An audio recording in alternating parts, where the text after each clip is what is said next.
Peace be unto you, my beloved brothers and sisters. Sounds like throwdown time to me.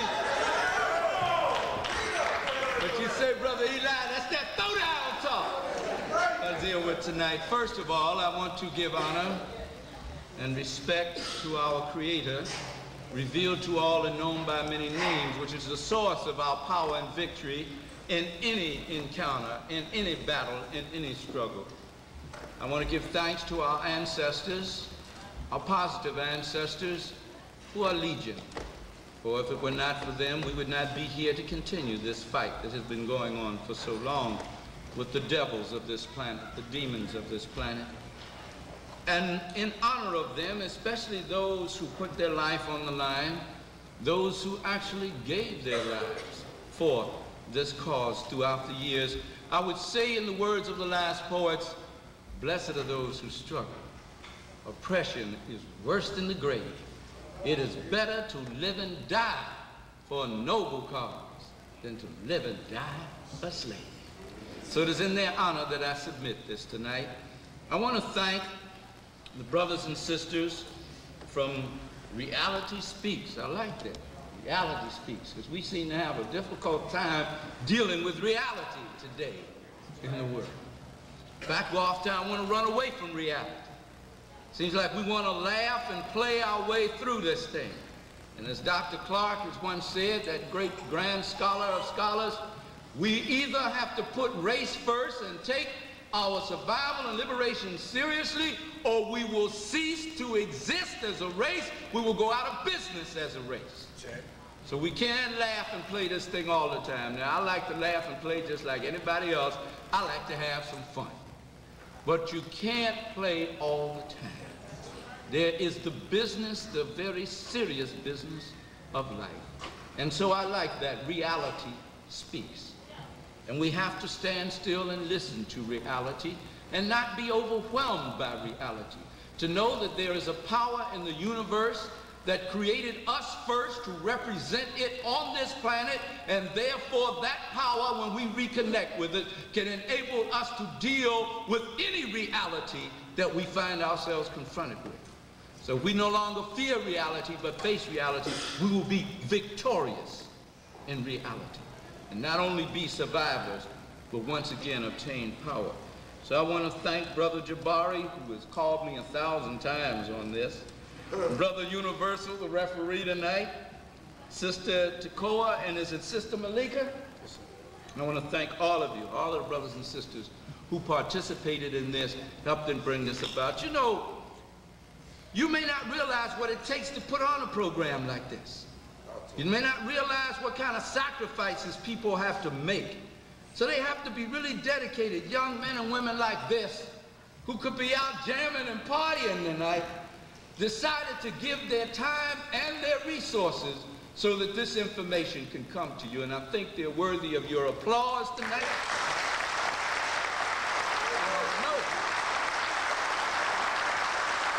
I know they are worthy of your support in every way.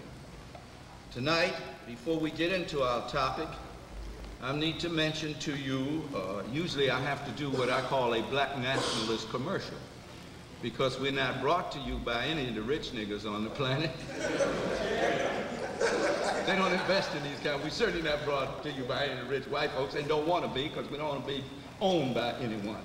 We're brought to you by the auspices of the work and dedication and commitment we have as warrior scholars to this, through the works we produce in writing and through our lectures and in other things. And it is only through your participation in that process, in short, bringing it right down front. It's only when you buy what we produce that we're able to continue to produce it. So I know so many of you here have brought my tapes and books. I know today, whatever weight I have in poundage is responsible for the beans you have put in the pot. And I thank you very much, and my family thanks you. And I ask you to continue to do that. And so I brought with me, I don't have any books, but I do have tapes tonight. And I hope that you will visit the table. And I do have my special signing pen, my blessed signing pen, that is ready to sign your tapes for you. So I invite you to do that. Much of what I want to cover tonight on this topic of the holidays. Several of the holidays I will not be able to go into in detail, but I do go into them on the tape. So I'll be looking to meet with you there at the end of this lecture at the table. Thank you for your patience in this matter and for your support. Now let's get on with, let me get my eyes out here now, and let's get on with our discussion for tonight, which is holidays from the perspective of an African-centered reality. Now, I don't know just exactly how I'm going to approach this subject tonight, because you know I'm part teacher, part preacher, part brother from the street. So I don't know how it's going to come out, but we're going to let the spirit and the ancestors move with us. Is that all right with you? Yes, it is, right. We're going to bring the mic a little closer. And I want to share with you as much information as I can in the period of time we have together. Now, we're talking about holidays from the perspective of an African-centered reality. This subject I have discussed so often, I have gotten tired of talking about it. But obviously, there's still a need to discuss it. Just like people are still overwhelmed by the idea that Jesus was a black man. I thought we had settled this 30 years ago. But it's still a fantastic thing today. In fact, my book I'm working on now is The Real Jesus Was a Black Man. And I thought we had settled it. I thought everybody knew that. But then I've also had some other information I'm putting in there that I will discuss as we go on. But we're talking about this, and it's difficult because, as Brother Jabari said, folk think you're trying to take their pleasure away from them. You're taking my fun away from me. Y'all are just, you're just killjoys. You want to take everything. What we gonna have if we don't give these white folks this money on Thanksgiving and Xmas? What we gonna do if we don't buy these clothes on Easter? Jesus gonna be mad with us. It's the wonderful, good feeling you get from it. Brother Jabari used the example, you can get a good feeling from crack. Ask a crack addict. That's why they do it. Make them feel good. But what does it do to their life? You can get a good feeling from a prostitute when you take all your money you got and give it to her for one night, and that's it. You ain't got nothing else. And that's what you do on these holidays when you give white folks money you ain't even got. Money you haven't even received yet for a good feeling. You're doing the same thing as a junkie or somebody out in the street tricking with a prostitute. It's the same thing. I know you don't like to hear that, but you see these gray hairs, I don't care no more. I'm not trying to get along with you anymore. I love you. I want you to love me. I want you to be my friend. I want to be your friend. I'd like to be popular with every black person in the world, but I have found in these 58 years that that just ain't possible. So I don't care, but I love. And I have to speak what is called that tough love tonight. So you may get angry with me. I might not sell no tapes, baby. You got gas money for us? We're going to talk about holidays from an African-centered perspective. I look at everything from an African-centered perspective, and I'm getting tired of this dumbass question, why everything got to be black? For when you look in the mirror, Negro, what else can it be for you? For white folks, it's very clear. Everything got to be white. Even for black folks, red folks, yellow folks, and everybody else. We're the only fools in the world that ask such a question. Why everything got to be black? Well, look at yourself in the mirror and you'll find out why. Yes, sir. And if that don't convince you, if you don't convince yourself that you look like Tom Selleck or somebody, because we can't do that, you know. Be looking so black and pretty, but think we looking like something Clark Gable or something. And if that don't convince you, just the world of reality that you step into when you step out your door. Even with your big-time job and everything, with the glass ceiling and all. You know what I'm talking about, don't you? Yeah. Those realities bring it right down front. Why it's got to be black. Has to be black. So I don't just stop at black, African-centered. Everything I look at from an African-centered perspective, which done messed up everything for me. I can't enjoy a movie.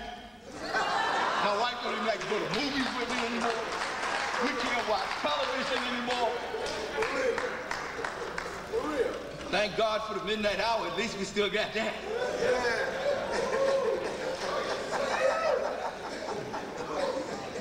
But you can't enjoy nothing when you have that consciousness because you see exactly what's going on. Everybody else sitting around laughing. And we are the only people I know where you can get to laugh at their own insults. You be insulting the hell out of them, they be laughing at them. Well, it's all in fun. It ain't nothing but a joke. No, life is not a joke. Survival is not a joke. But let me stop now because I know I'm being too serious for you. Historical reality is what we're talking about. And that's what we're going to discuss in these holidays. I am not talking about belief. I don't care about belief. I don't care what you believe. Your belief means nothing to me. Your belief holds no weight with me. I may respect it and your right to believe it, but it is nothing that we can debate. It is a personal, sentimental feeling. It cannot be debated. There is no true religion because you cannot debate it scientifically and logically. It is a matter of what one chooses to believe. So that's one of the things you need to get up off of and start fighting each other, stop fighting each other over that. Teach. Teach. There is the Creator who is not confused, but we are confused in all these man-made, I said what? Man-made religions. Every one of them made by man. Every one of them. But you tell me it came from God out of heaven, this prophet, this Lord, this, that. Do you know how much blood was shed to make it as an established religion? I know you don't like to hear this, but we are dealing. I'm asking you not to deal emotionally, but to use your brain tonight. Don't run from your brain. It's the best thing you got. You got 10 to 20 billion brain cells, the greatest gift you have ever been given of any other creature on this earth. Don't run from it. And you will not offend God by using it. And yes, question God. He knows everything. And he ain't on no ego trip. You say God can't be questioned because you don't want to be questioned. Your ego can't stand up under question. But the creator of the universe can hang. Ask all the questions you think you need to ask. Okay, y'all all right? Yes, sir. Oh. Let me get back to the subject now. Church tonight. I'm going to get bold. I'm not just going to take on 5. If time permits, I'm going to take on 6 European holidays.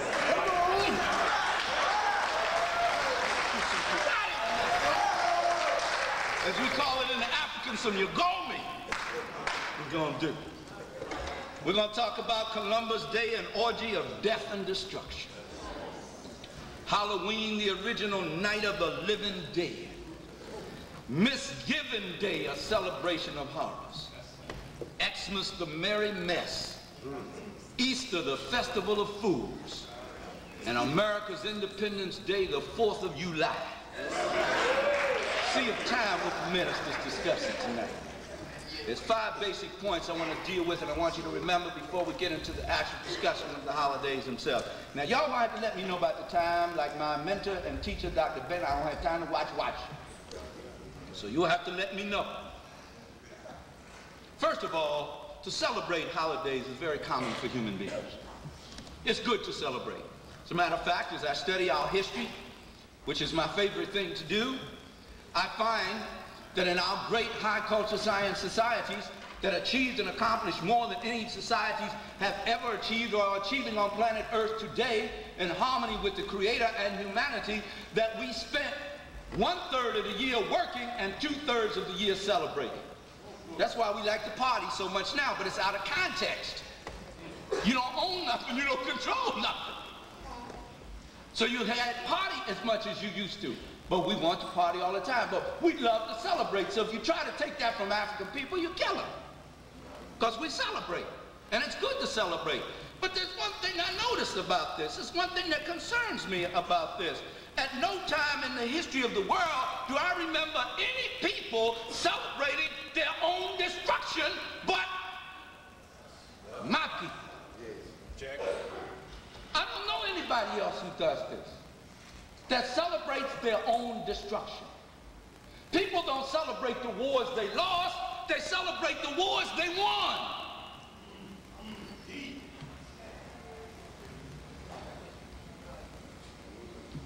Number two, the celebration of holidays establishes and helps to maintain a strong emotional, a what? Emotional and cultural bond between you and that which you are celebrating. And I mean, we're emotionally involved in it. It makes you feel so good. And it becomes something that you can't live without anymore, because you're emotionally attached to it, like your soulmate. That bond becomes strong and you can't live without that force anymore. And that's how it is with holidays. So what you're celebrating has to be something that is good and to your best good, or you're being bonded to something that is working against you. Third point, one of the main dangers of European holidays is how they help reinforce the emotional attachment that many of us have to Euro-American culture, that we have to white folks. Black folks love white folks. Check. We'll forgive white folks in a minute for things we will kill each other about in a second. We look for reasons to forgive white folks. And they made us that way on the plantation. They hooked us up because they projected themselves to us as God. And somewhere there's got to be some good in them. And we'll put more energy into trying to find that good for which we have no historical basis whatsoever.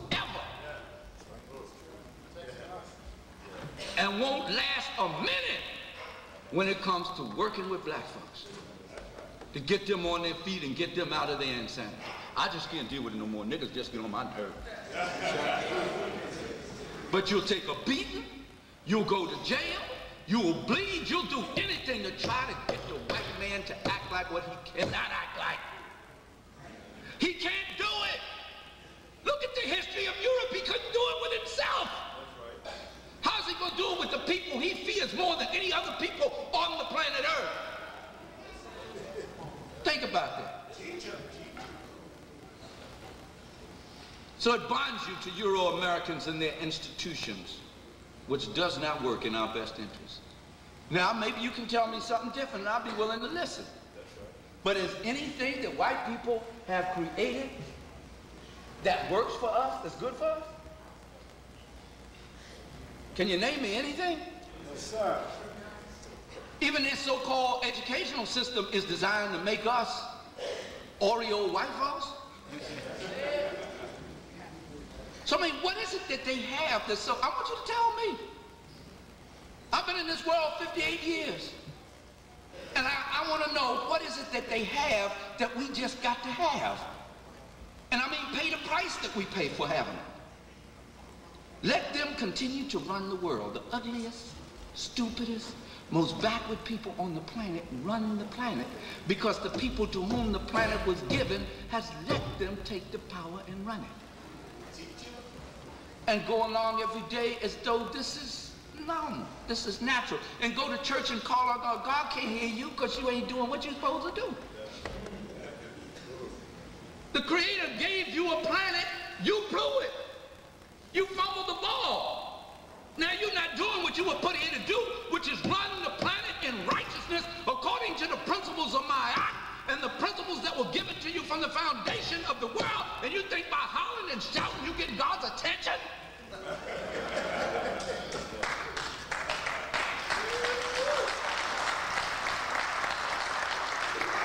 You'll get the Creator's attention when you stand up like a man and like a woman. Confront this issue.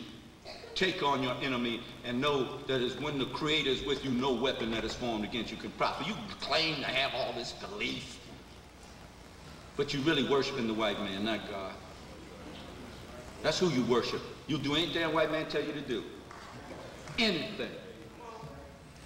You'll be on your job knowing something you ain't supposed to do that is immoral and wrong, but you'll do it because he told you to do it, because he holds your stomach in his hands. Check. I ain't mean to go there, but I got to go with the spirit, y'all. 4, European holidays were created for Europeans, not for African people. It was created for white folks. They did not create these holidays for you. They later on found out we can make a lot of money off these stupid niggas if we let them celebrate.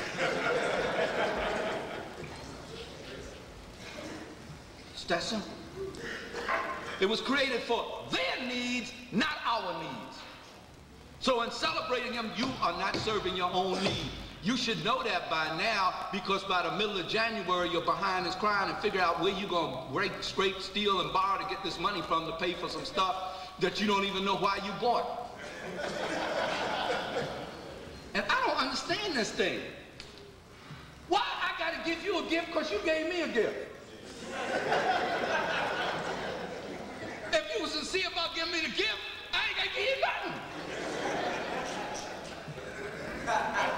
And why I got to give you a gift after, and what's this thing they call it? I'm trying to get into this, man, but it's taking me a while. Y'all help me now. Y'all pray with me. I don't care what name you pray in, just pray with me. What this thing called Black Friday?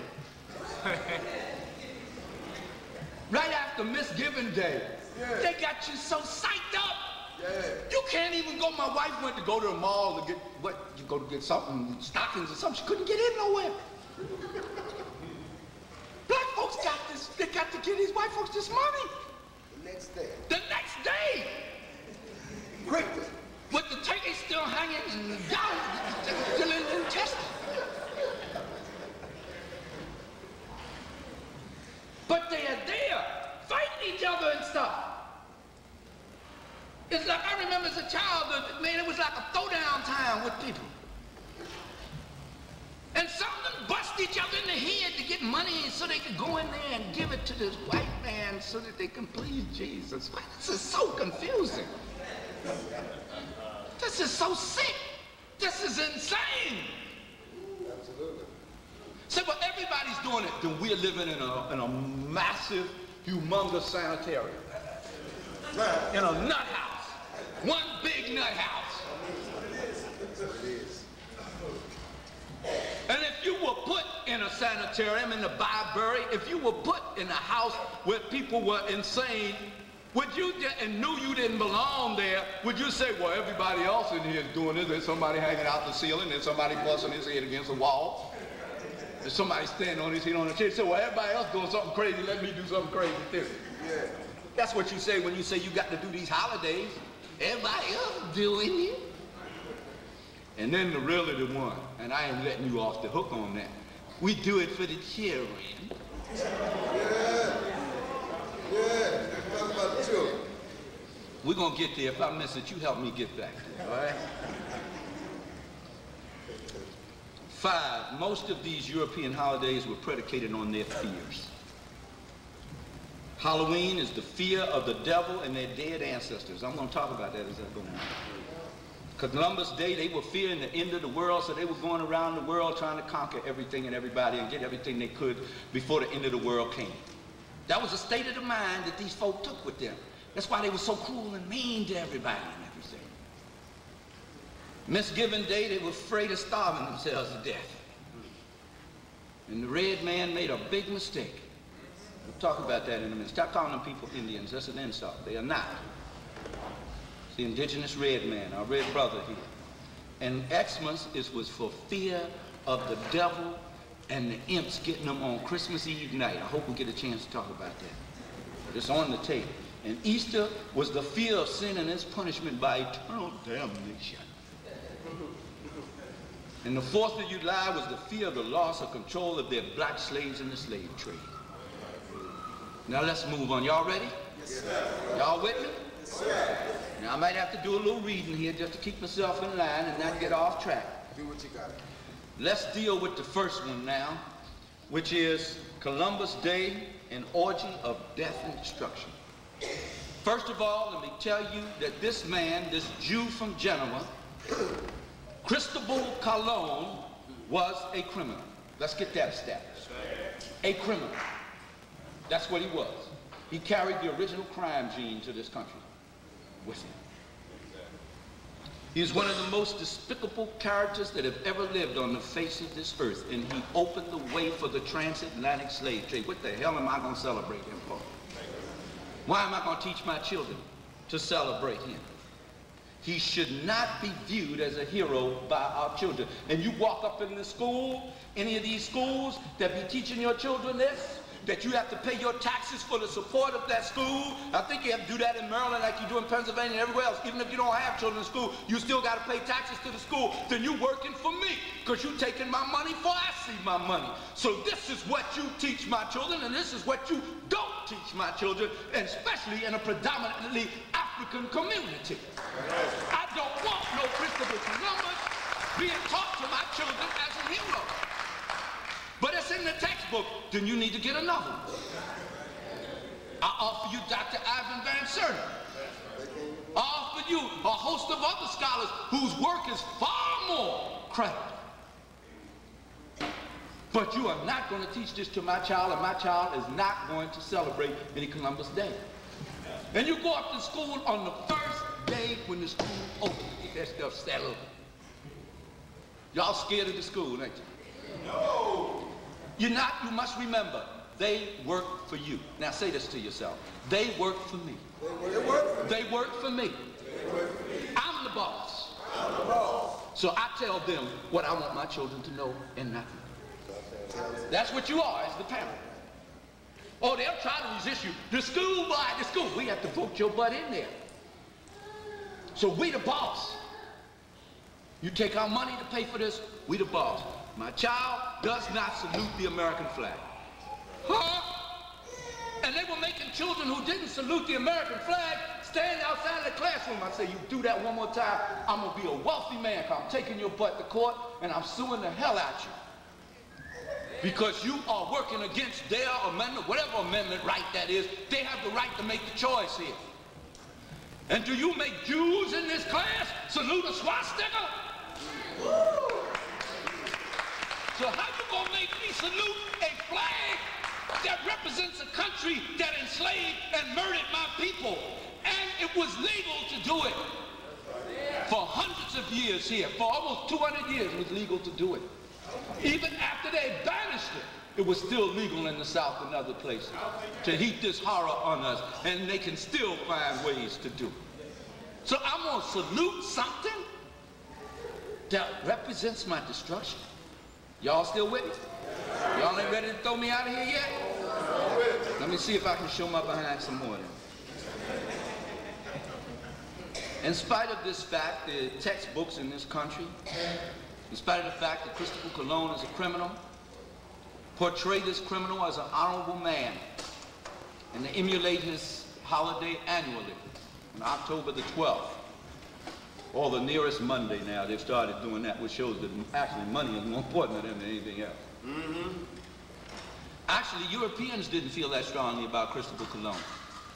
They didn't really start celebrating it as a holiday until 300 years after the fact, in October of 1792. Is when it happened. But 500 years ago, this invasion on the Western Paradise, as we call it here, because it was not called America and should not be called America, that was an invasion. It wasn't a discovery. It was a criminal invasion on a people, because ever since they landed, the people had been subject to destruction. And you know what happened to us after they got rid of them. You still here? Yes. In 1492, we mentioned, Christopher Cologne opened the transatlantic slave trade. He had been in the slave trading business since he was 14 years old. The first voyage he made along the west coast of Mother Akebu land, Misnamet, Africa, was to get slaves to take back to Spain and Portugal to sell them, to get captives, because we were not slaves, we were captives. So he started his career at the tender age of 14 doing this. So this was a regular way of life for him, this man that you celebrate on Columbus Day. And he took 10 Taino, or noble, indigenous people here, and forcibly took them back with him on his return voyage to Spain. This was the first quote-unquote slaves he took from this country. Then Admiral Cristobal Colon instituted a reign of terror. As governor of the island of Hispaniola, became the first South American dictator, was Cristobal Colon. I want you to remember him that way. In 1493, in response to the fact that most of the 1,500 indigenous people he had hunted down and rounded up and sent to Spain to be sold as chattel slavery in the marketplace, they died on the way, thus making his voyage unprofitable. And so he wrote to the King and Queen of Spain. He said, let us, this is in the diary of Cristobal Colon, he said, let us in the name of the Holy Trinity go on sending all of the slaves. This is in the name of the Father, the Son, and the Holy Ghost. It's written, he wrote it. Let us go on sending all the slaves that can be sold. Then he added, they are so timid and nice. With 50 men, we could subjugate them all, reduce them to servitude, and make them do whatever we want them to do.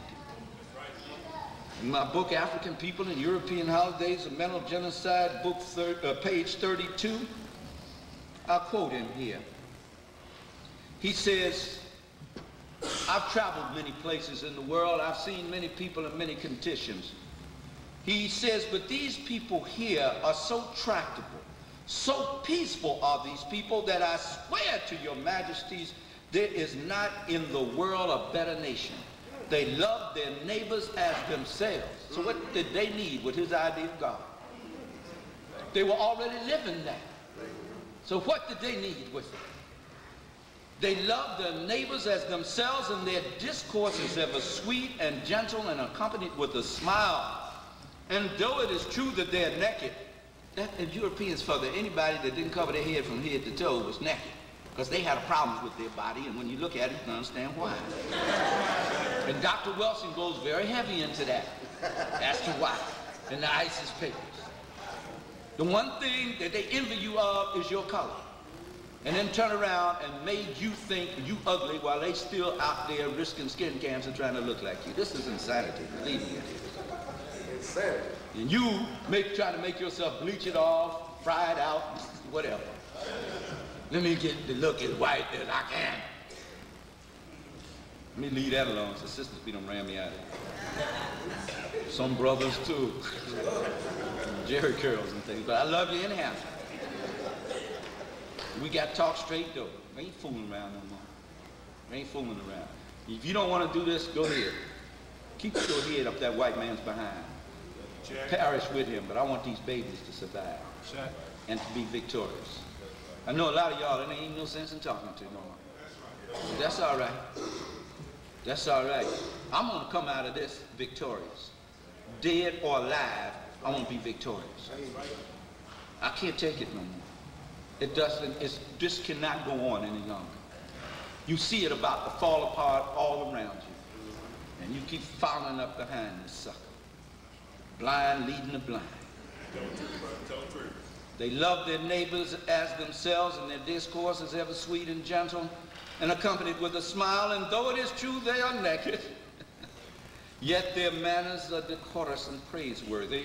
And then he goes on to recommend that these friendly and hospitable people be made to work and sow and do all that is necessary to adopt our ways. White folks ain't happy unless they making folks do what they want them to do. That's not a man. Stop calling him the man. Stop calling him the man. You the man. You the man, brother man. You the woman, sister lady. Stop calling him the man and her Miss Ann. They're children. An unruly child wants to make everybody do its will. An adult doesn't act that way. So you're dealing with a child and calling it a man. No wonder you can't come out of the childhood stage. No wonder you're still laughing and singing. You gay popping and playing it all the time.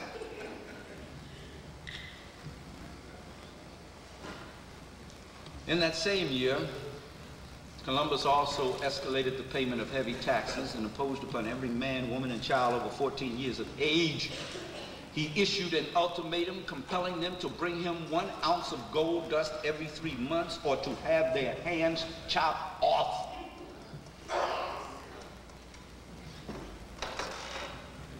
Upon witnessing this horrific punishment, a lot of the people said, hey, I can't get no ounce of gold every 3 months. And I've seen my neighbors who couldn't get their hands chopped off. I'm skying up. I'm splitting. I'm getting on up out of here. So they went up in the mountains. And what did they do? Columbus took troops with Irish wolfhounds. And one of the things that sold in the marketplace of the settlement of Isabella on the island of Hispaniola for a high price was the flesh of the indigenous red man, and it was sold as food for the dogs, so that the dogs would get an appetite for human flesh. And they took those dogs up in those hills and they hunted those people down. Those who were not fortunate enough to get away, they would split their stomach open with Toledo steel blades, chop them up, and feed them to the dogs. These people ain't have nothing to celebrate about his coming. Nothing at all. And neither do you and I. First of all, I don't want to be identified with that, because the one thing that life will teach you, if you don't learn anything else, that the law of karma is an immutable law. And what does our people say? What goes around, comes around. White man gonna get his. I don't want to be identified with that. I want the Lord to be able to clearly distinguish. I ain't had nothing to do with it. I ain't in there. Wasn't me, Lord. I was a victim. My ancestors were a victim. Also, during that same year, Columbus went to surrounding villages demanding that the chiefs turn over the young women and the young boys to become sex slaves for his crew. I want you to think about that. I want you to understand. Look, I may not get to it all tonight, but what I'm going to share with you, I'm going to share with you. You're talking about a people who had been on a ship, and these ships were floating cesspools. There was feces and urine all over the ship. There was maggots and flies all over the ship. They hadn't washed it took 60 days to make the trip. They had lice all on them. They had all kind of diseases, and here they were jumping in somebody's woman. That had to be horrible. People of color around the world were known for their bathing, especially African people. They were the cleanest people on this earth. That must have been a horrible thing to have this nasty, slimy, nothing creature up on top of you. And that's the one thing they wanted to do. Jump on somebody's woman. I don't understand no black woman ever going with a white man, or black man ever going with a white woman.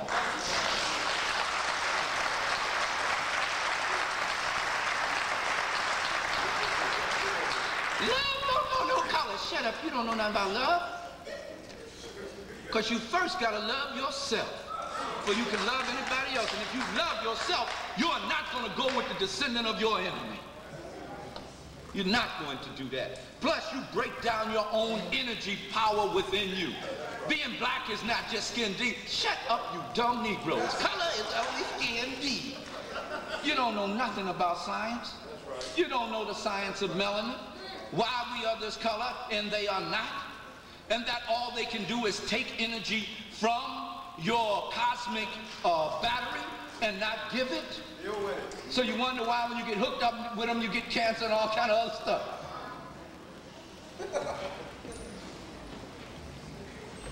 I'm talking science here. But I'm gonna leave that alone a minute. By 1494, because of the enforced, what kind of? Enforced sexual activity, didn't nobody want these white folks. They stunk. Still do. In your movies, they have you thinking that all these women of color around the world want to be with the romantic white man. No, they didn't. They forced themselves on people. Nobody want to be bothered with that. If you don't think so, get on the bus with a bunch of them when it's raining. You know what I'm talking about?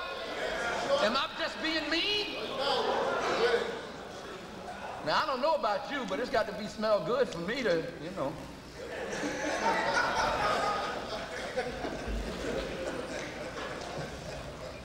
If the smell turns you on, you need to visit one of our African centered behavioral scientists and let them work with your head for no pay. Maybe you need your olfactory glands operated on or something. Because of this enforced sexual activity by the Europeans, syphilis spread like wildfire. They said, well, when we got here, the Indians already had syphilis, but what bothered them even if they had it? It didn't bother them, even if it was here, but there's no proof of that. But once your nasty behind got here, it became a problem. And I keep people saying it was nasty. They still nasty if you ain't cleaning their house. And those of you who have to go up in their house to clean them know how nasty they are. Ask your grandmother who had to go out there and clean their house and wash their clothes and all that stuff, just to keep food on the table. She'll tell you how nasty they are. I ain't got time to play with this. Well, you know, there's some good white folks. So what? It doesn't change my condition.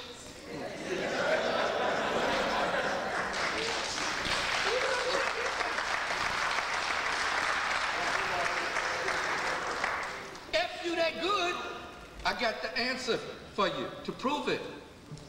Manifest it. Don't tell me about it. Show me that you love me. Do what Jerusalem Slim said do. Y'all know who Jerusalem Slim is. I know you know that. Jerusalem Slim say, go sell all that you have. Did he say it? That's what the preacher said. And it's in the New Testament gospel. Go sell everything you got. Didn't leave nothing, everything, and give it to the poor. And then you can get into the kingdom. You can't say, shit, I ain't gonna do that. So he's pardon my French. I say this to white folks, you love me? Good, show me. Sell everything you got. And give me what belonged to me, because you wouldn't have draws on your behind if it wasn't for what was taken from my ancestors.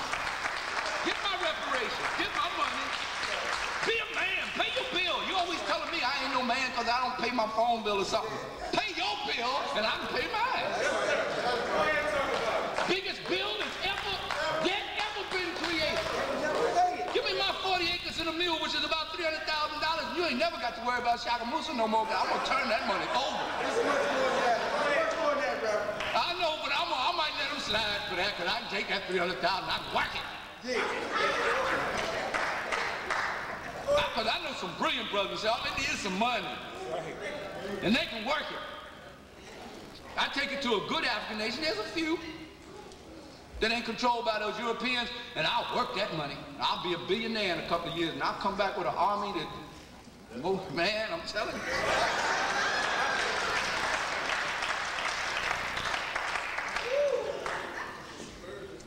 The infliction of Columbus' arrival on these people was so devastating that they began to jump off the mountain to commit suicide. These women were saying, before I let that stinking nasty thing get in me, I'll die. They were jumping off the sides of mountains like they did at Palmares in Brazil. After having 60-some years of freedom and an independent nation, the Portuguese, because white man can't stand for black folks to be free. He can't stand it. So why do you think he's gonna give you freedom? He can't deal with you being free. And he kept going after those people, and when he did finally conquer those people, they said, oh, he did finally defeat them in battle. They said, you are not gonna put us back in slavery. We've been free for 60 years. Kiss my behind. Jumped off the side of the mountain. That's how strong freedom was to them. So that's what the red man did. A lot of them committed suicide. It was an estimated 125,000 of them who did this, were either killed or committed suicide during Columbus' 2-year governorship on the island of Hispaniola in 2 years. I'm trying to tell you what kind of people you were dealing with here. And I've asked the question over and over again, and I'll continue to ask it. Will you please tell me what did white people bring to anybody in this world that they needed? They brought Jesus. We had Jesus. All the ancient images that the Pope bows down to with Jesus is African. And and his mama, where Jesus? They ain't the Prince of Jesus. And that was too high a price to pay for Jesus or anything else. And I asked the other question. I will continue to ask the question. And I welcome somebody to stand up and set me right if I'm wrong. Can you tell me anywhere in this earth that white people have ever gone that they haven't brought destruction to the indigenous people who lived there? So this ain't got nothing to do with racism. This ain't got nothing to do with hatred. This has to do with historical reality. Now, how the hell am I going to trust somebody who has conducted themselves that way? But there were some good ones. They couldn't stop the bad ones. So what good were they? What good are they? Oh, I'll work with them to help them fight their own. Go ahead, yeah. Help me fight for my brother-in-law Mumia's life here. And I ain't gonna be so thankful to you because you do what you're supposed to do. You're trying to get yourself right with God because your people messed up. And what does the Bible say? You know it. Unto the third and fourth generation you're responsible for that sin. Doesn't it say that? Yes, sir. What it said. So they still respond, and they will stand up and tell you, well, I didn't do it, my ancestors do it. How much money you got in your pocket, sucker? You own a house? Give me the deed to it. Give me your car. Because right now you're telling a bare-faced lie, and I want you to be able to tell the truth. I want to make a good person out of you. Give me everything you got, and then you can say you didn't do it. The cruel policies initiated by Christopher Colon and carried forward by a succession of explorer bandits. They were exploiters, not explorers. They were bandits, they were criminals. Every one of them, Cortez, Pizarro, all of them committed crimes and genocide against people when they came here. The Aztec people in Mexico had books and volumes upon volumes of knowledge, very similar to the knowledge from the Nile Valley in Africa. The white man say this ain't God knowledge and burnt the books up. He went to Atahualpa, the great emperor, and was reading from the book, the holy book of the Catholic Church, the prayers, and the man said, this don't mean nothing to me. What you saying? He got mad with him, unless you accept this book and accept Jesus as your Lord and Savior, you're a demon, you're going to hell. And they ordered the man to be executed. Now, if you got God, you ain't got to kill me to introduce me to God. Islam too, except Islam or die. Why you got to kill me to introduce me to God? Anybody that comes to us with that, they ain't talking about no God, they talking about themselves. They're talking about their own ego. Y'all still there? Yes, sir. Within 25 years, the conquistadors and all the others had committed such a total genocide against the indigenous inhabitants in the Caribbean islands, red and the black people that were there when Christopher Colon arrived, that they had become extinct in the islands within 25 years. 25. This is what you celebrate when you celebrate Columbus Day. When they first arrived, there was over 125 million people here. Now there are a few million, maybe. One time it was down to what, about 600,000 or 700,000. So you know they didn't have nothing to celebrate about it. And I ask you, what do we have to celebrate in that? Now let's see if we can deal with here for a while. I don't know how much time I got left, y'all, but like I tell you, I got to move with the spirit. Trying to stay with my notes and be disciplined. Halloween, the original night of the living dead. You want to talk about that or you want to move on? You sure now you're just being nice? Okay. Halloween means all holy evening, or as you say, older sun evening. And the sun was very important to them up there in Europe that didn't get much at the time. It was the eve of All Saints' Day, November the 1st, and it was October the 31st, was the Druidic New Year. There was a group called the Druids who was supposed to be practicing the knowledge that came out of the Nile Valley in ancient Kemet, which they would now misnomer Egypt, but anything that the white man gets his hands on, he has a way of demonizing it or turning it around. We never see things the same way, and you wonder why you can go in a meeting with white folks, sit down, use the same language, and come out with a different idea of what occurred. Because you don't see things the same way. You don't feel things the same way. But you come out with tears in your eyes. Well, yes, they did commit some crimes against us, and they did shoot the young man in the back of the head, but we talked with the governor about it.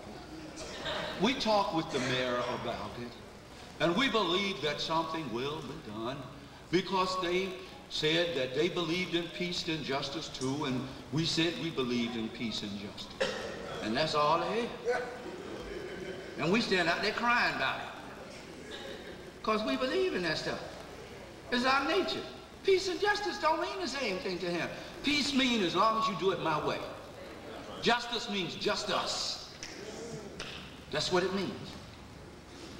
I have to keep checking on you that you're all right because I have been put out of places. On this, the Druidic New Year, you got my back, Brother Eli. We got your back, brother. They said that at this time, the earth would open up and the dead and demons would come out of the earth. This is how their New Year went. You got to understand the psyche of these people. I studied European history very carefully. I know who I'm talking about. I ain't trying to get along with these people because I know what I'm dealing with. I know their history. And I know even when they try to do right, they can't. So I ain't getting caught up in that trap on the outside chance that the ones that are trying to do right may do right. I can't take that risk. There's too much at stake.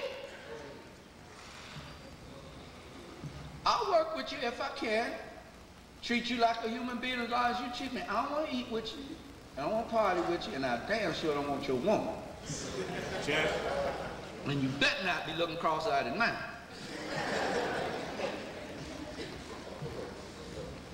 In ancient Britain and Ireland, this Celtic New Year was called Samhain, S-A-M-B-A-I-N. At the end of summer, they would have these huge bonfires on the hilltops to frighten away evil spirits. These people lived in fear. One of the things you have to understand about Caucasian thinking, about Eurocentric thinking, is that its primary motivation, let's get into a little behavioral science here now. Its primary motivation is fear. Read your Bible. What does it say? Fear God. Why would I fear my Creator? The cat that wrote that mistranslated the book, put it in the context of his own worldview, which was fear. A God-fearing man. What kind of fool are you? If you fear anything, I don't want to bother with you because we get in a crisis, you're going to come up short.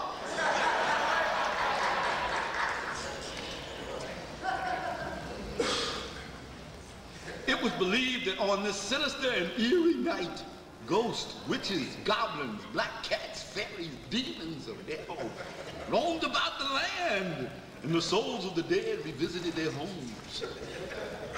Now, you know, we always, like our brother did, pour a libation before we have any type of gathering and invite our ancestors to be with us, don't we? Right. We want our ancestors with us. We're not afraid of our folks who have passed on and crossed over, because Africans in their right mind don't know nothing about no death. We don't experience death. Yes, sir. Talk about it. We have the last rite of passage, a transition from one level of, white folks may die, because I mean, their energy ain't plugged into nothing. It's not a part of the original energy that was here on the earth for millions of years. It's a strange energy that rose out of a catastrophic happening on the earth. The last glacial period, the last ice age, these strange creatures come up. So he might fear death. I wouldn't blame him, but I wouldn't be sure of my stuff either. But we ain't like that. Well, we shouldn't be. Yes, we're sad when they pass on because you miss them, and we know how to grieve just like we know how to rejoice. But we welcome them. Europeans did not want their ancestors to come back to their house. So on the 31st, when the ground opened up and the dead came out, people got to putting on masks and costumes because they was trying to be something else. They didn't want their dead ancestors to recognize them. They put jack-o'-lanterns out there to frighten them away and goggles on their church. I thought Jesus could keep the evil spirit away. But no, they put goggles on the church to keep the evil. And y'all out here buying some of these churches, white folks out with goggles on them and wonder why you're having all these negative things happening around you. You know, bought up into some witchcraft and stuff. And so when the ancestors, the dead, would come back to them, they would tell them, give me something to eat, or I'll burn your house down, or I'll do you harm. And that's where trick-or-treat came from. And here you got your babies out here begging somebody for candy and telling them trick or treat. Don't know why you're doing this dumb stuff. Teaching them to be beggars, something you can go buy for them, and what right do they have to tell a person, if you don't give me something, I'm gonna do something bad to your property or to you? Check that out. What right do they have to do? And it's gotten so bad, you know it's dangerous, fool, that you go out with them now. But you gotta do it. I'm asking you why? Why do you have to do it? Ask yourself, why do you have to do it? That's more money you got to put out on these different costumes and things. Well, we're gonna make it black. Somebody gonna go out dressed as Malcolm. Man, Malcolm was a serious man. I'm gonna be bothered with that foolishness.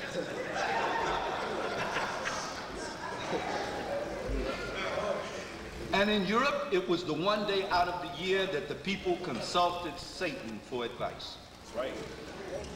There was no distinguishing between Satan and God. None of that stuff is clear as you think it is now. With these white born-again preachers now, they seem to have some clear definition. They didn't have that in Europe. It was all, they feared the devil and God and all of it. What they feared was the aristocracy. Okay, let me tell you where I got that from, since you don't want to listen to me. White folks wrote this in the Encyclopedia Britannica, published in 1990, volume 5, page 646. Check. Because, you know, I know you take the white man word. During the 16th, as late as the 16th century, on this night, people would gather in church graveyards, dig up graves, put the skulls around in a circle, and dance around them, trying to keep the evil spirits and the living dead from coming after them. This is in the church graveyard now. Where'd I get that from? Another white man, Dr. Basil Davison, in the book African Empires, published by Time Light Books. Now, Halloween celebrations were introduced in the United States in the late 1800s by Irish immigrants and hooligans who put their accentuation on trick-or-treat vandalism. That's weird, 'cause it got nothing to do with you. Got nothing to do with you. And you have nothing to do with it. Take that money and invest it in something, will you please, since you don't know what to do with your money? If you took all this money you spent at Xmas time and on these holidays and invested it in just a CD, you'd be better off.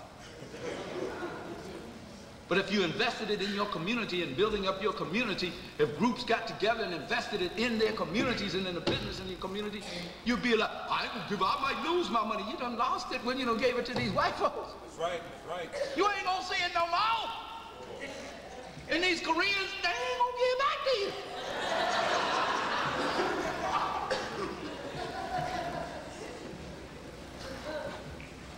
Can you give me a job? No, nigga, we downsizing.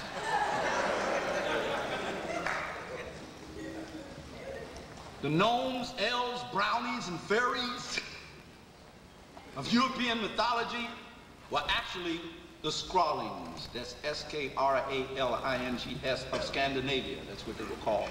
They were wise and technically advanced Twa people from Africa who lived in many parts of ancient Europe. Don Luke, Early African Presence in Early Europe, page 222. where we get that from.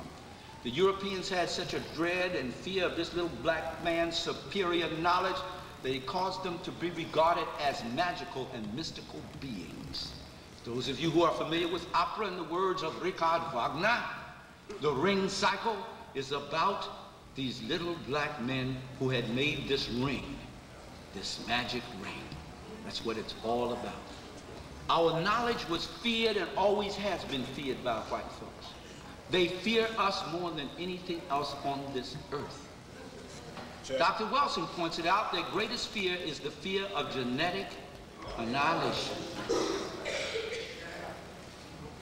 And they fear the black man because he has the payload of melanin that is the greatest on the planet to implant within the womb of the black woman. And we are still, even in our depressed condition, very fecundant, to use the sign. We have a lot of babies.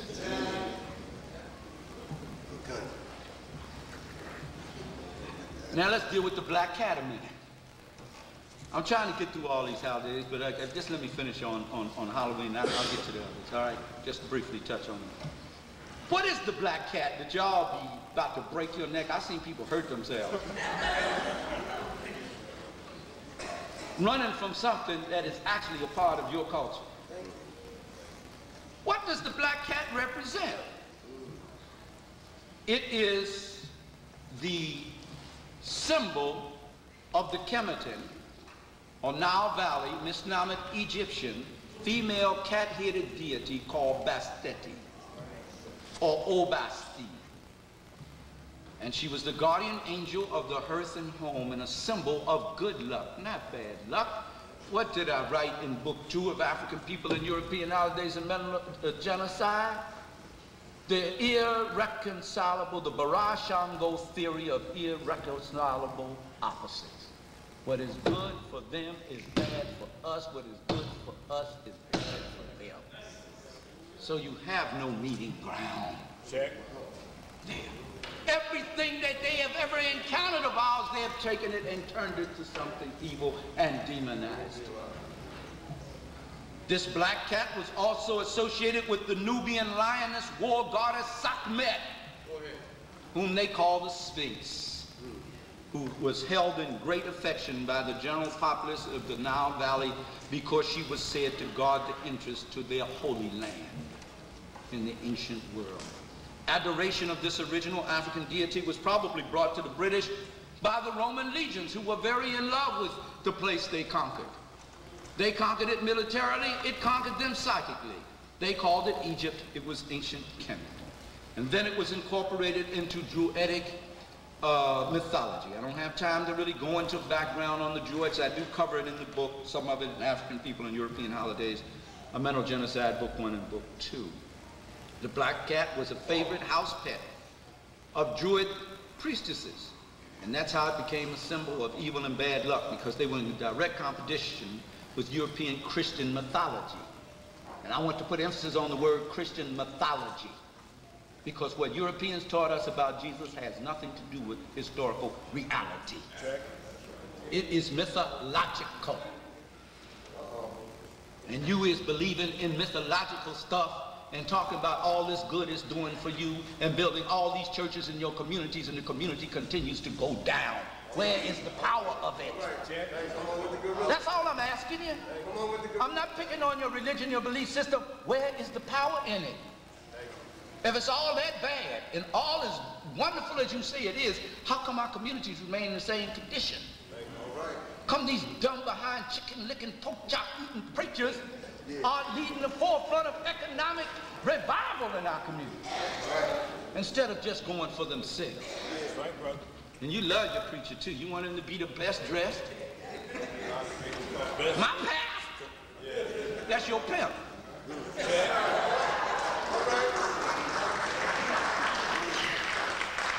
And he's pimping you just as much in there as a low-down, dirty Negro would be pimping a woman out on the street. That's right.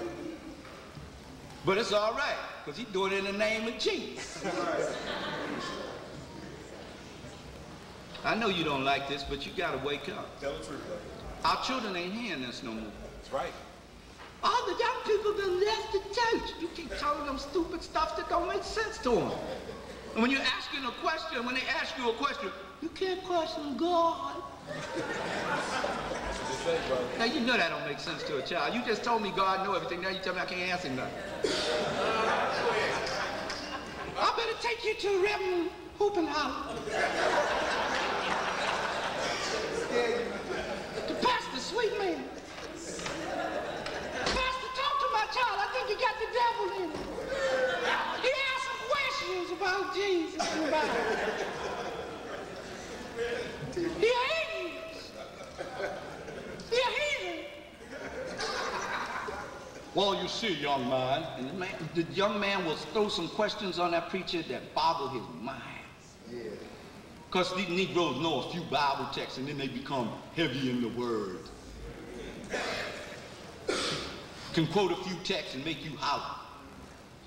Some of them even, I don't understand why somebody that could make himself very plain and clear to farmers, to fishermen, to the everyday populace in his day, Jesus ben Joseph, or Yusuf ben Yusuf, or Yeshua is his correct name in Hebrew, ben Yusuf, could make himself so very plain to the people that you got to go to a seminary now to figure out what the hell he was talking about.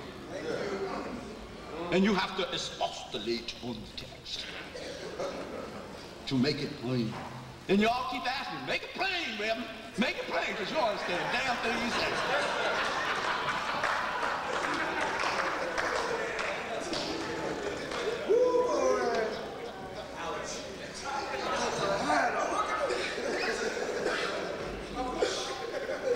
Okay, let me get on with it now.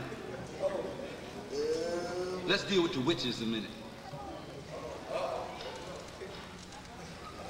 The witches is directly related to the fact that the wisest of all women in the world at one time were black women.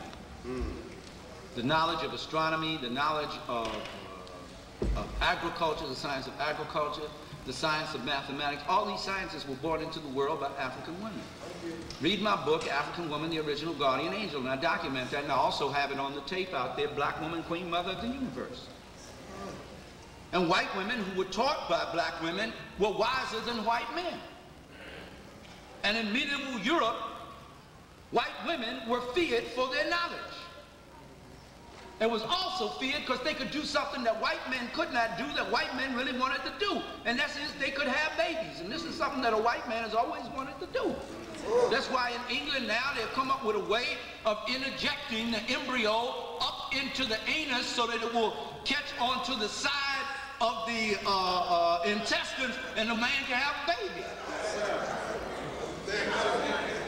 And white boys are something, man.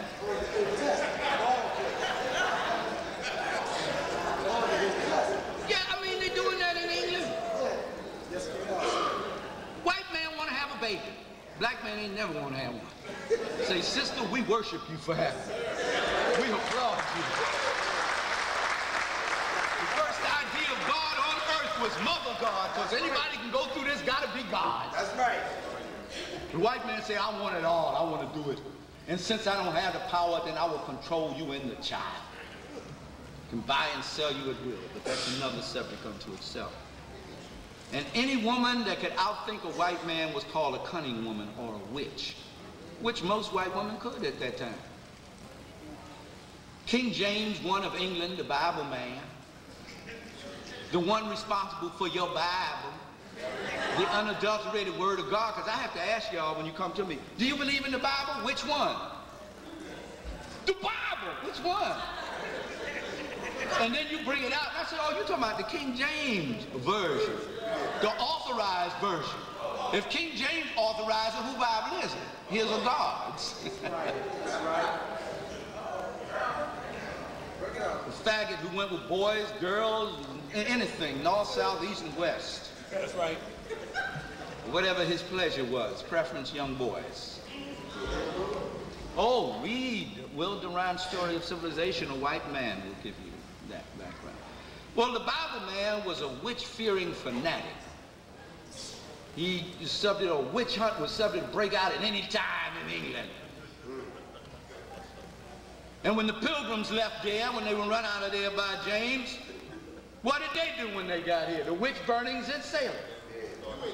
Same thing. Women who knew how to cure with herbs and all that kind of stuff, man, they was witches.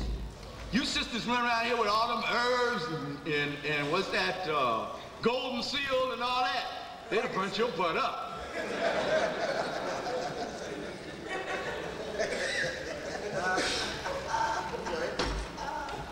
They were obsessed with it. And then there was the legend that witches could turn themselves into black cats. We know what the black cat represents, right? And this came about because of the long association of cats with women. And the cats were associated with women, as were many animals, because they were generally the protectors of animals, because they were into agricultural science and not killing the animal. That's how that came about. Now, the witch's broomstick. I think this is one of the last things on Halloween. You still with me? Yes, sir. Am I holding you too long? All right.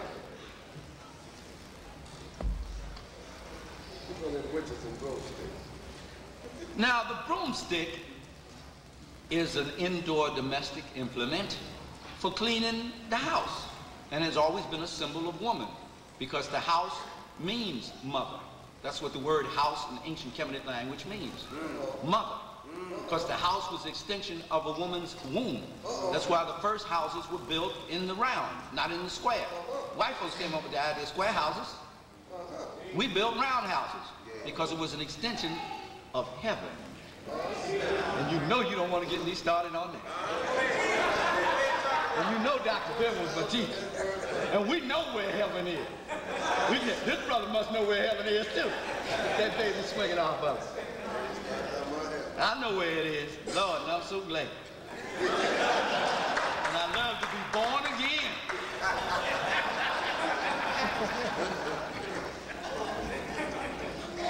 And I'm very spiritual about it. I come in a state of reverence and praise to worship at the throne of grace.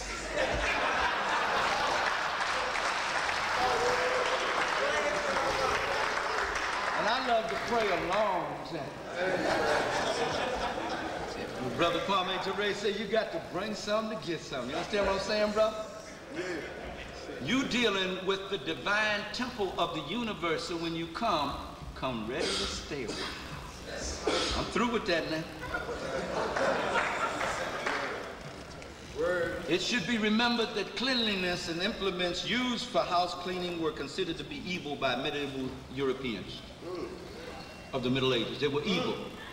Wherein an African, if you came into their house and they felt that you brought a negative vibe, and now I know y'all, now I want you to raise your hand because I know y'all know about this, would throw salt around and sweep it out the door. How many know about that?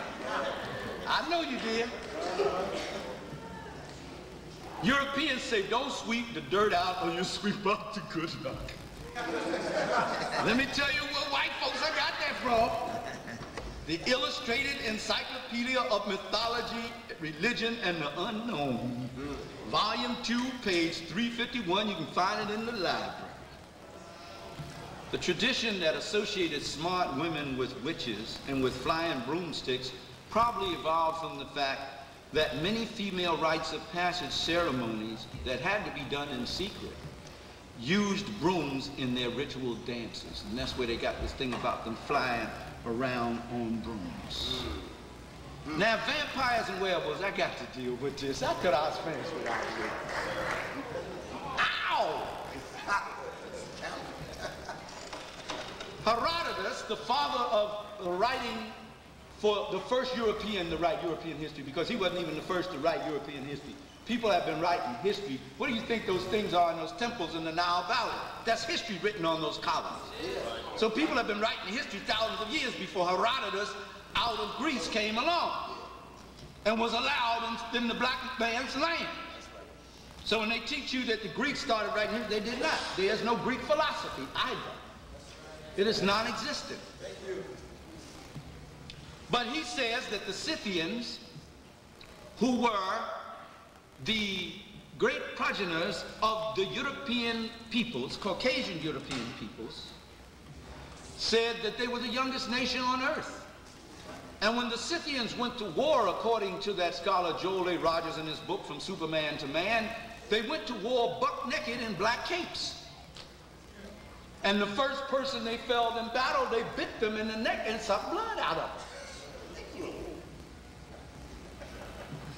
And the Greeks went to battle with the helmet, a shield, and a black cape, buck naked. I can't fight with them niggas. In my young days when I was wild, be caught in some place where I had no business being, I couldn't fight till I got the mess whipped out of me till I could get my pants on. Then I could do go wild. But these white folks were fighting buck naked. And why? Because the first person they felled in battle, they committed a homosexual act with him. That was total conquest. That was the goal. Very tight. So when we go to prison, we don't do that. Not conscious African people don't do that. You go to prison, you shut down. You get spiritual. You take control of yourself. Because the one doing it to the one is just as much as a faggot as the one they're doing it to. And how you get any pleasure out of that? Ain't nothing can replace a black moment. Nothing. And now they done got to joking about it. Anything that you can joke about becomes acceptable to a society. And look how these Jews push it on those sitcoms. You got homophobia, something. No, I don't want no faggots around me. I don't want them around my children. If you want to do this stuff, go off on an island somewhere and do it to yourself. No, I do not accept it. That's right. That's right. We have a right to. You don't have a right to do it around me. I don't want to smell your doo-doo in the air. Somebody done pull this thing out your butt.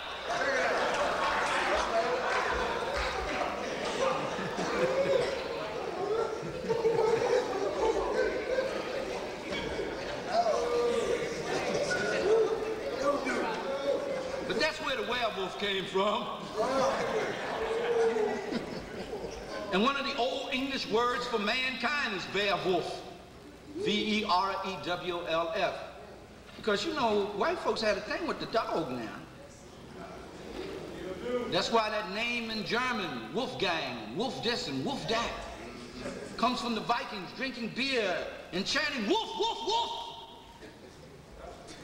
The story of Remus and Romulus. They still have it sitting in Vatican City.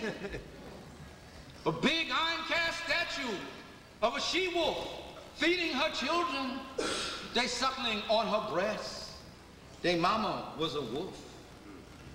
The word God is used in the Bible should never be used by black folks because it's the word dog spelled backwards, because one of the first deities that Anglo-Germans worshipped was a dog. Yep.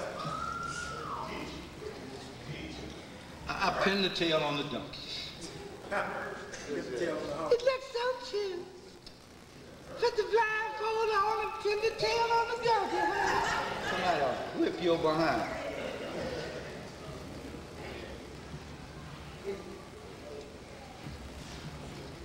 Where did that come from? There was a ritual that they would have on the Druidic New Year, on the night of Hallows Eve, Halloween, the night of the living dead, to appease the demons that was coming up out the earth. They would have a ritual where they brought out a goat that represented Satan. And new initiates to this goat and the worship of this goat as a sacrifice. They used to have human sacrifice, but they went from that to taking an initiate, blindfolding them, leading them to the goat, and they had to kiss the goat, smack, dab with a tongue kiss, a French kiss, smack, dab, up in the anus. And that is what you are symbolizing when you have your babies walking around here pinning a tail on a damn donkey. So instead of doing that, they just modified it. Just pin the tail on the donkey, honey. Now, if this don't make you leave Halloween alone, certainly nothing I can say here tonight can do it. I've done the best I can, Lord. It's all in there. That's right, Lord. let's deal with Misgiving Day a minute. Just a couple of more things and I am through. I'm going to read from the book, African People and European Holidays and Mental Genocide, page 16. Also, it's on the tape. It says here that the early American whites were cruel. Connecticut whites massacred the Pequot Indians. I'm using their term now. Infants were torn from their mother's breast and hacked to pieces. The heads of the parents were chopped off and kicked about in the streets. Governor Bradford, who was a witness, said he wrote it was a fearful sight to see them frying in the fire, and streams of blood quenching the same, and terrible was the stench and the stink thereof, but the victory seemed a sweet sacrifice, and they gave praise thereof to God. This was the celebration of the second Thanksgiving celebration to take place in this country. In 1620, the red man saw this starving, ugly, nasty, stinking creature get off the Mayflower. Could not feed himself. He said in the first few months only 5 or 6 sane ones was left. Everybody went crazy of that 44 men and women and children that came up off that Mayflower. They were starving to death. The red man came and brought them food. A mistake. A mistake. I don't care how mean. Oh, that's so hateful. That's a mistake. And the next year when he celebrated his Thanksgiving, he chopped off their heads, snatched the babies off the mother's breast, chopped off their heads, and kicked them about in the square. And I do believe that's where it comes from. You gouging yourself with all that food on Misgiving Day. You gotta watch the game. It's the football game.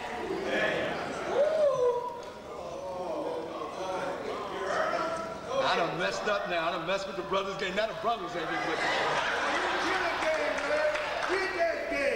I'm glad my woman loved me. I wouldn't have nothing. All them games got to die, man. Kill them games. And you niggas talk about them games like you own the team.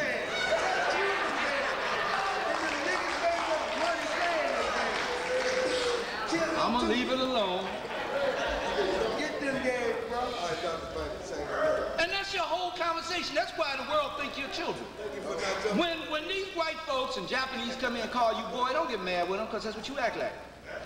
You always talking about some damn game. You don't talk about nothing serious. You're not even talking about how to make some money. What about them Eagles? What about this? What about Dallas? What about it, nigga?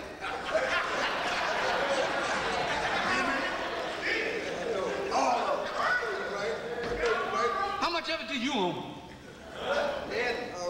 My team. Sit in the cold. Crazy. Freeze your, get tickets. Stand in the line, sleep outside. Something wrong with me. Something wrong with me. Oh, you're taking the fun out of everything. If that's the way you gotta have fun, yeah, I'm gonna take it. Take it. Because if you can't find a better way than that to have fun, you don't need to have none. You need to be doing some serious thinking. Because you don't know what fun is. Because everything you do for fun is self-destructive. Including dope yourself up and drink yourself into a stupor. Stick your head in the toilet. I had a good time.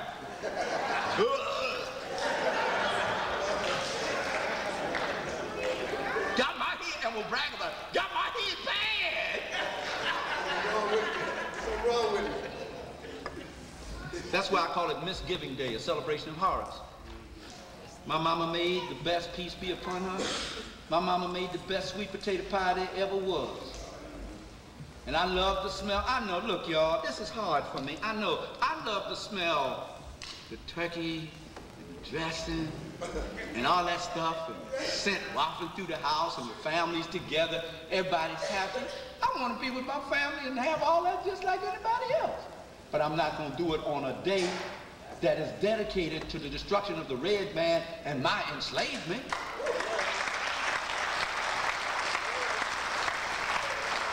Catch me Friday, because y'all ain't going home no way until Saturday or something. Well, the family's here there. They ain't going nowhere until for Saturday. And I'll come and I'll eat with you and sing with you and have a good time. but I will fast that day. I am not going to be eating and celebrating and getting all gorged up for something that was done to me. Right. Against me. No, I ain't doing that. Well, what do you do then? And we think if you don't celebrate white folks holidays, then what you gonna do? Yeah. If we don't do what the white man told us to do, there just ain't nothing else to do. Just like when we tell you about the fantasies of Eurocentric Christianity, then what you gonna believe in? Believe in your creator. You telling me you got to believe in a lie to believe in something? I better get off of that now. I ain't gonna have no friends when this book comes out. Yes, you are. You gonna have liberated friends. I'm gonna have to go. We're gonna have to go to the mountain, baby. Let's talk for a moment about Xmas, the Merry Mess. First, I'm gonna read what Frederick Douglass had to say about it, because it is not Jesus' birthday. It is not Jesus' birthday. They don't know when Jesus' birthday was. There were 16 different days that they drew blood over, trying to figure out which was the right day, and the most powerful army at that time in the Mediterranean world, the Roman army, said it's going to be December the 25th, and anybody disagree with it, we're going to kick your butt with this sword. And so December 25th it was.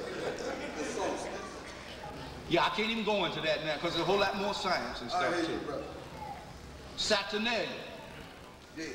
The Roman celebration of their homosexual god, the Greek Dionysius, where they went and drank and had copulation with each other and went home and beat up their wives and took the stuff.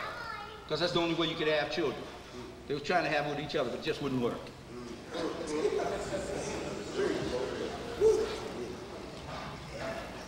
Elder, ancestor Frederick Douglass, help me out tonight.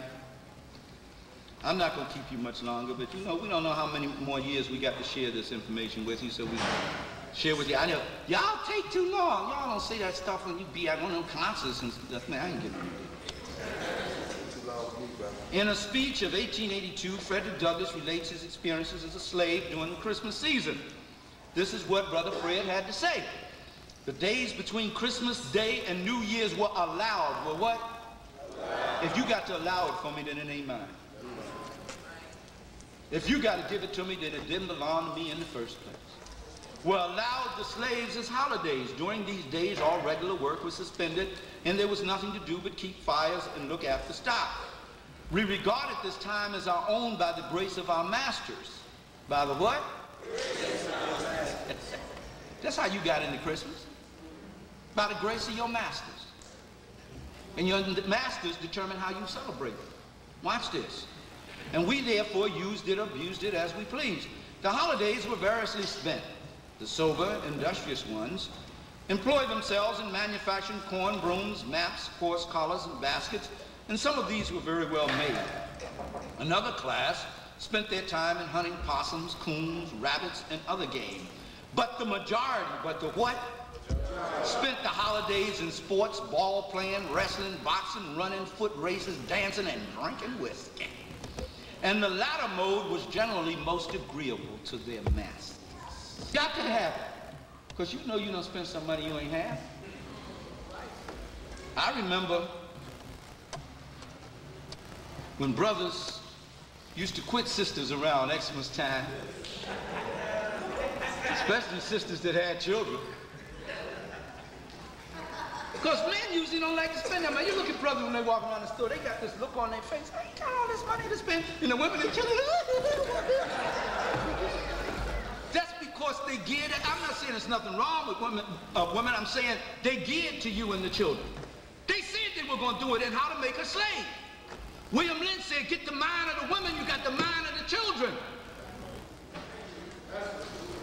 And they take a black man and just disgrace him and beat him down in front of black women, and they'll think that he can't do nothing for them. And they'll have to come to us. Check. And black women think, and I'm speaking in generalities, but many of our women think that a black man ain't a man if he can't come up with this money on Christmas. Yeah. How many brothers do I know in jail on armed robbery beats because they had to get some money for Christmas? That's right. That's right. Because if you don't come up with some money for Christmas, you don't get none. You know that, don't you? Sisters, stop putting that pressure on him. Wouldn't you rather have that man home with you than sitting off in jail somewhere? I mean, a lot of armed robbery beasts were taken care of, and I've visited with a lot of brothers who have confessed that to me. They have done that. Hurt other black people again. You can't even go shopping now because people snatching your pocketbook and carrying on. Where's the Jesus in that? Where's the joy in it? You're just trying to fulfill a hypnotic, trance, a narcotic state of existence that an enemy has heaped on you. I don't care how much fun you say it is. There. And then, by the middle of the day, this stuff, that part of it's laying in the floor all broke up. And you say, let's have some Christmas cheer. And then that evolves into the ritual of Christmas head whipping. I could never figure out why people would get in a fight on Christmas. I couldn't understand when I was a child. How many of y'all experienced it? It was such a happy day to me. But you sitting there, you done got high now, and that liquor done made him lose control. I done spent this damn money. I didn't want to spend this money, and he go off. So a lot of brothers quit the sisters because they know New Year's Eve you can pick them up again because don't nobody want to be alone on New Year's Eve. So they'll start and pick a fight with you. 15 days left to Christmas. Oh God, you're marking them off on the calendar.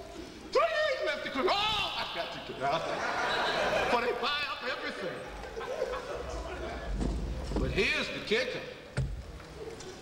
Here's the kicker.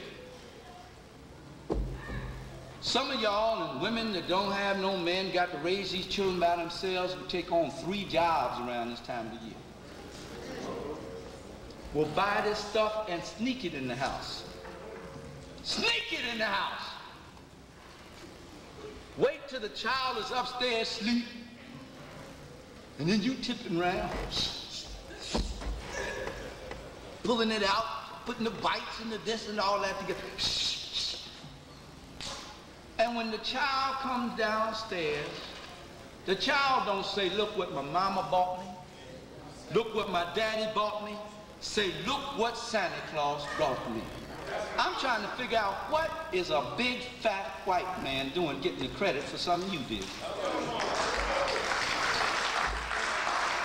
The same as you build these churches with your blood, sweat, and tear and your chitlin dinners,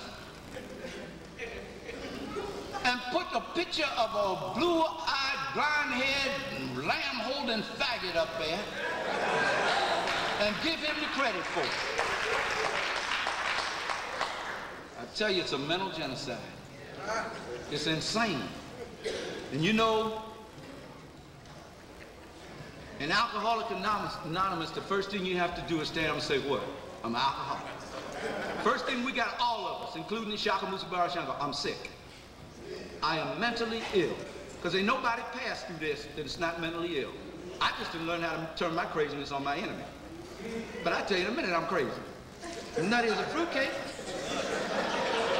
But I won't turn it on me or my people. I turn it on my enemies. When the white man said, that's a crazy nigga, that's a compliment to me. Because if I seem sane to him, something wrong with me. Because I fit into his definition of sanity. And that's insane. But then the other part is the trust that your children lose in you, and you wonder when they get to adolescence and teenage why they don't have any faith in you anymore. And one of the things is the most trusted people on earth, they find out lied to them. My mother, whom I love, peace be upon her, was one of the sweetest and most beautiful women I've ever met until the day I met my beloved wife. And that woman, I trusted her for everything. She was my grandmother. When my mother passed away when I was a year old, she took care of me. She washed white folks' dirty clothes. She cleaned their bathrooms. She did everything to make sure that I was fed and taken good care of. She was a wonderful woman indeed, and I loved her and trusted everything she said. And I was outside one time in Richard Allen City, Misnomet, Philadelphia, hanging on the corner. And I'm 13 years old, still talking about Santa Claus. They say, grow up. There ain't no Santa Claus. And I got in a fight with my Walkman. My homies, we got to throwing down because I said my mama wouldn't lie. There is a Santa Claus. So I got tired of getting my butt whipped. So I went home and asked the source. I said, Mama, is there a Santa Claus? And she got the ring in her hand and going through all kind of anxiety. Do y'all know anything about this? Yes. All kind of anxiety and torture. And then she had to tell me there wasn't none. And then in my heart, I couldn't believe that my mama had lied to me. That hurt me. It took me a while to get over that. But the thing is, I don't understand why she lied. Why? Why? Do we tell our children that the white man did something for them that he didn't do? Why do we tell them that he can fit his big old fat funky butt down the chimney that many of us don't even have?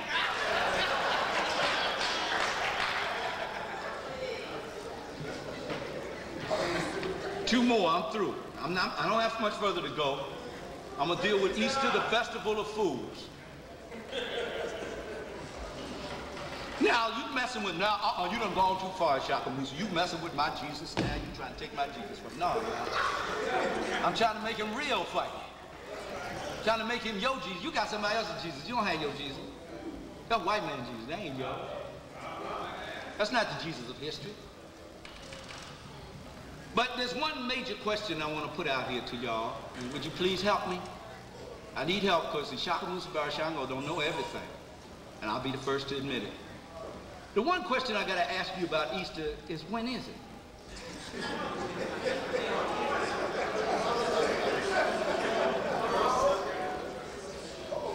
Because I have heard preachers say, with conviction, I wish I could preach like some of these cats. I have me a big chair, I'd be doing good. Because they can throw down. I wish they were saying something that made sense. They will say at Easter, and it was upon this glorious moment,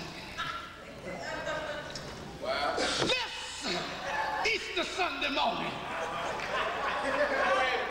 that our Lord rose up. Thank God. Somebody say, yes, sir. Rose up and said, "Oh, death, where is their sting? Grave, where is their victory?"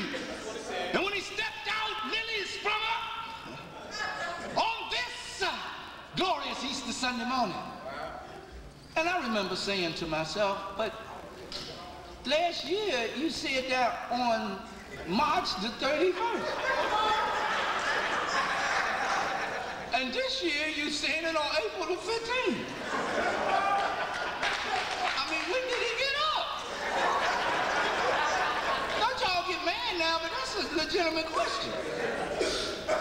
When did it happen? Why you keep changing it every year? If it happened the day that you were born, they don't change your birthday every year.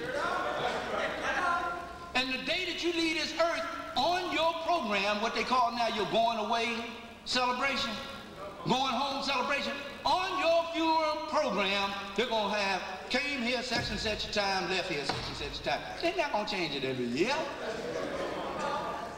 Why they do that to Jesus? And then tell me Jesus going to be upset with me if I don't buy some new clothes. No, the hymn says, just as I am, without one plea, but that thy blood was shed for me. Oh, Lamb of God, I come. But you tell me I can't come on Easter and be saved because I got some new clothes.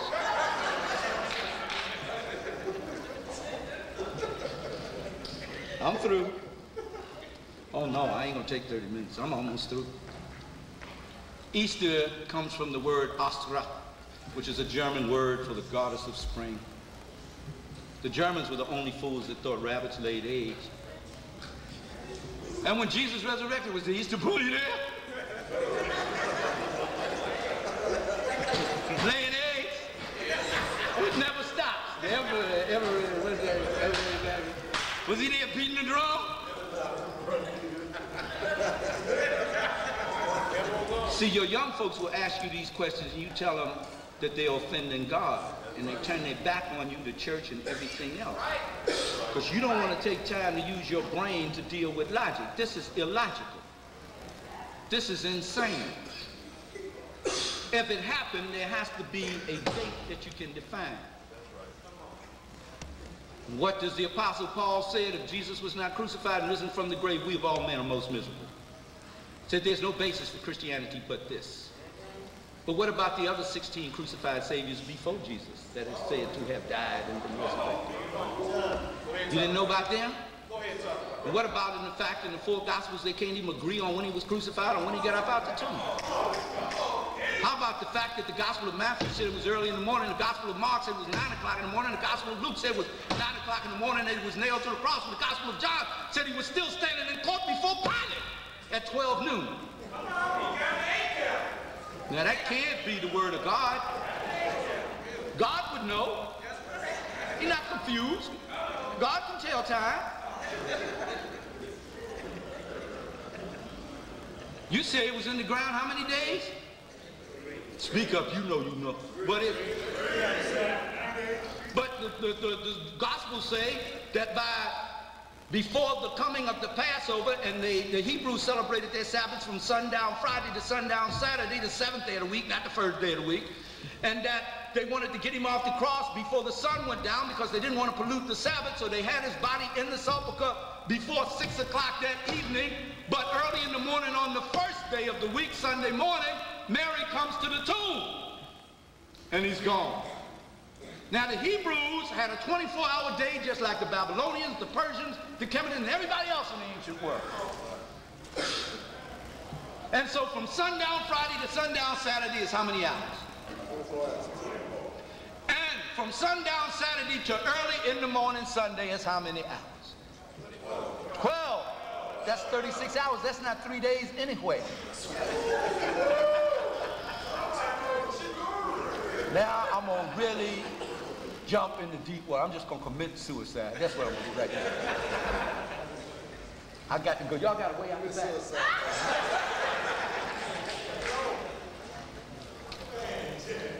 And I'm dealing with this in the book. Because see, black preachers are scared to deal with this. Y'all got to open your mind. Matthew say that Mary and another Mary was going to the tomb early in the morning, the 1st day of the week, and they were saying, now when they rolled that stone up there, that was a big stone. Child, how are we going to get that stone up from way around there? So Mary said, I don't know. But when they get there, it says an angel, you read it when you go back in Matthew 20. An angel comes out of the sky. The soldiers, the Roman soldiers fall dead by its brilliance. Ain't that what it says? Roll the stone away, sit on top of the stone. What y'all want? So we come for Jesus. Say, he ain't here. He's risen. Go tell his disciples. Mark says that Mary and somebody else walks up there. Say, how are we going to get this stone away? But when they get there, the stone is already rolled away, and there's a man standing in white outside. Say, what you looking for? Say, we're looking for Jesus. Now, he ain't here. Go tell his disciples he's risen. Luke say that Mary and Joanna come, same time of day, have the same discussion, how we gonna move the stone. When they get there, the stone is already moved away, and there's 2 men in white standing outside saying, he is risen. But John say, Mary, the mother of John and James and Salome and other women come with the same discussion. The stone is rolled away. There's 2 men in white inside the sepulcher, one at the head and one at the foot. How many angels is it? Was the stone already rolled away, or did the angel come out of the sky and move it? What happened? I'll tell you what happened. They came and found the tomb empty, and Christian theology moved in rent-free. It has been going ever since.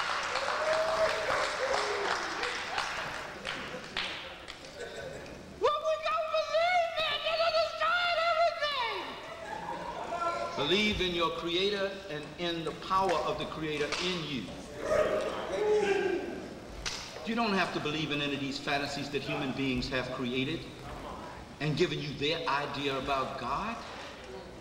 You don't have to. And remember, the first thing that most of y'all and your ancestors ever learned about Jesus that was brought here from the west coast of the motherland in captivity was first learned on the plantation. Therefore, what you are still teaching in your churches is a plantation theology. And at no time in the history of humanity has a captor taught its captives or slaves anything that would liberate them. At no time. He brought you a live picture of a white man, say this is God. Another picture of a white faggot. This is his son, Jesus. Be as much like him as you can. And you've been confused ever since. The 4th of July, America's Independence Day, and that's it.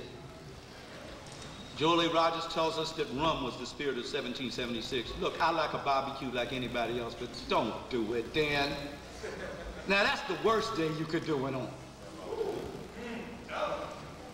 Well, you know, the first man to die in the Revolutionary War was Crispus Attucks. He was a chump. He'd just gotten off the plantation in Farmington, Maryland himself. What was he out there dying because one white man slapped a white boy? That wasn't none of his business. Caught a cap in his chest. And we proud of it. The only good nigga's a nigga that would die for white folk. See that in the movies all the time. I don't have time to get into detail of that thing about the 4th year, because the reason why the 13 colonies were fighting to be freed from the British colonies is because of the high tariff that was placed on rum in the ships that the slave trade was conducted in. And they wanted to have the money from that business all to themselves. They were fighting over who were going to control black folks. That's what it was all. We hold these truths to be self-evident. And you get tears in your eyes when you hear it, don't you? Oh, say, can you see? We standing up. Man, I would not stand up for that thing. Black folks be looking at you. What's wrong with them? I'll be having my hand over my ears. That's a death blow for me. As Dizzy Gillespie, the trumpeter, used to say, peace be upon him. When I hear it, I imagine black folks hanging off trees. Let me read what old Fred had to say about it, and I'm finished. Frederick Douglass, white folks got a lot of audacity, you know. They say, Fred, we want you to come and speak on our 76th anniversary of our freedom from the British Empire. We want you to help us celebrate the greatness of America, our independence. So in 1852, Fred went, and they were sorry they invited him. Because this is what Fred said. What to the American slave is your 4th of July? Our answer, a day that reveals to him more than all other days of the year the gross injustice and cruelties to which he is the constant victim. To him, your celebration is a sham. Your boasted liberty and unholy license. Your national greatness swelling vanity. Your sounds of rejoicing are empty and heartless. Your denunciation of tyrants, brass-fronted impudence. Your shouts of liberty and equality, hollow mockery. Your prayers and hymns, your sermons and thanksgiving, with all your religious parades and solemnity, are to him mere bombast, deceptions, and pious hypocrisy. A thin veil to cover up crimes which would disgrace a nation of savages. There's not a nation on the earth guilty of practices more shocking and bloody than are the people of the United States at this very hour.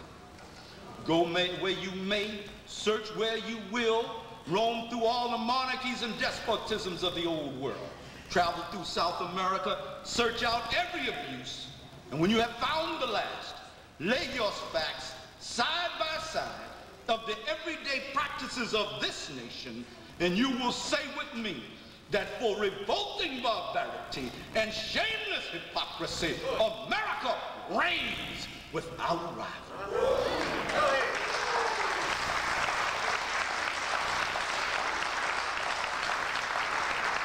African people and European holidays are mental genocide. This has been one person's perspective of holidays from an African-centered historical reality. Thank you for your patience. Thank you for listening. I'm sorry I spoiled it for you. But there is Kwanzaa, there is many other things that you can celebrate. Let's give it up.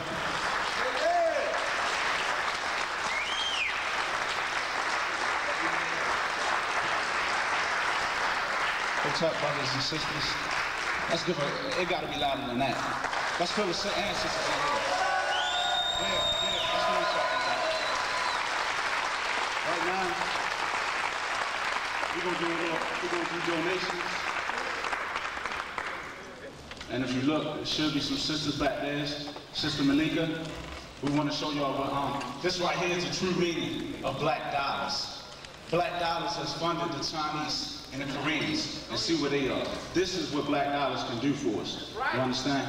And all our lives we have been funding well-known racists, like Polo, the Koreans. They hate niggas. I hate to say it, but they hate us. You know what I'm saying? And they not feeding us no healthy food. Let's think about it. You know what I'm saying? So we gotta put that money somewhere where it can show and benefit us by bringing this doctor out here.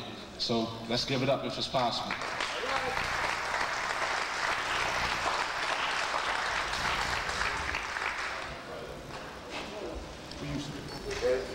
And we gotta, if it's possible, we wanted to show some of these elders out here that not all rap music is bad. We want y'all to really listen to this message. This man, he is dropping big jewels in here. You know what I'm saying? He brings it from all the way back to AD to the BC, wherever you want to go with it. So just listen if you can. Let freedom ring with a buckshot, but not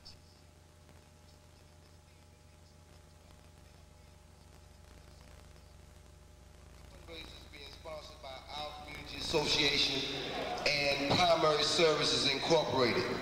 Our community association and the Survival Center is an organization and community center in Charles Village at 24th in Charles, 1 East 24th Street. And we are members of the community who have been organizing and developing things over the years. We have been at this location for the last almost 3 years. We give support to a lot of different efforts, but one of the efforts that we give support to is Brother Marshall Conway, who is a member of the Black Panther Party, like Mumia Abu Jamal. Eddie Conway has been in prison here in the state of Maryland for 27 years. He is the longest held Black Panther in the country. He is a member, a victim, of COINTELPRO, and we'd like to invite you to get in touch with us with the number on the flyers if you want to know more about how you can support Eddie Conway. But also the Community Survival Center is involved in developing programs. Much like the Black Panther Party, we understand the need today is to build infrastructures, to build programs, to develop things that we can use in our community in our future to sustain us through what's about to come. Brother was speaking about downsizing and speaking about, we know the ills and the problems in the community. A lot of us do.